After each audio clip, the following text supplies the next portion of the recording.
Hey there, welcome back to Smart FPL Lab. Let me ask you something. Have you ever transferred in a player after he scored, and then he blanked for 3 straight weeks? Yeah, we've all been there.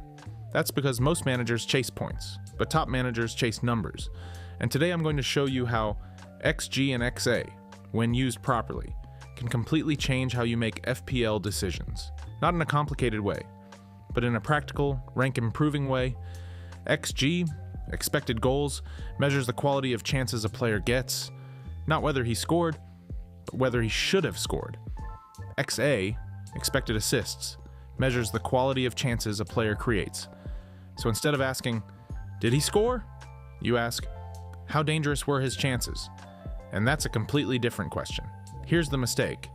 People see high XG and immediately think, oh, he's due. But that's not how it works. XG is not magic, it's context. If a striker has high XG because he had one penalty and nothing else, that's different from someone consistently getting big chances from open play. The key is consistency of underlying data, not one spike. And this is where most managers get it wrong. Let's compare 2 forwards. Player A scored 2 goals in 2 weeks, but his total XG is 0.8. That means he massively overperformed. Player B hasn't scored, but his XG is 2.5. He's getting the chances. Now here's the question. Who would you rather own over the next 5 weeks? Most casual managers buy player A. Top managers buy player B. Because regression exists. Finishing evens out over time. And that's where rank gains happen. Here's my simple framework. Step 1. Look at the last 4 to 5 game weeks only. Season data is too broad. Step 2. Compare XG per 90, not total XG, minutes matter. Step 3. Check shot locations. Are they central, inside the box? Step 4. Combine with fixtures. XG without fixture context is incomplete. Good underlying numbers plus good fixtures. That's the sweet spot. Now let's talk about XA. XA is even more underrated in FPL because assists are volatile. A player can create 5 big chances and get 0 assists, but the creativity is still there. When I'm choosing between midfielders, I look at XG for goal threat, XA for creative consistency. If both are high, that's gold. That's captaincy material. Here's where it gets interesting. Tactics change XG. If a winger suddenly starts playing more central, his XG rises. If a fullback starts inverting into midfield, his XA might increase. So don't just read numbers. Watch 10 minutes of highlights. See positioning.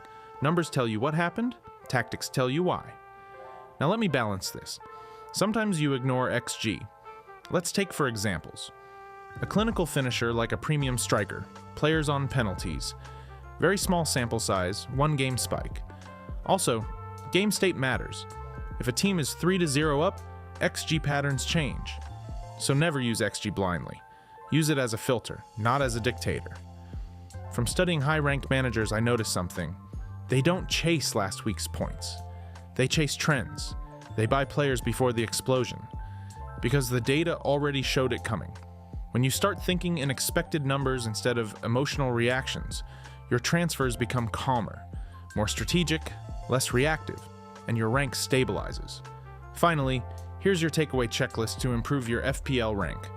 Check last 4 to 6 game weeks, XG, add XA, look at per 90 numbers, combine with fixtures, watch positioning, avoid 1-week spikes. If you follow just this, your transfers improve instantly.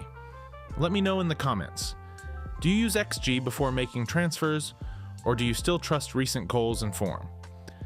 Next video, I'll show you exactly how to analyze fixtures like a pro. If you're serious about improving your FPL rank, subscribe. We're building smarter managers here. See you in the next one.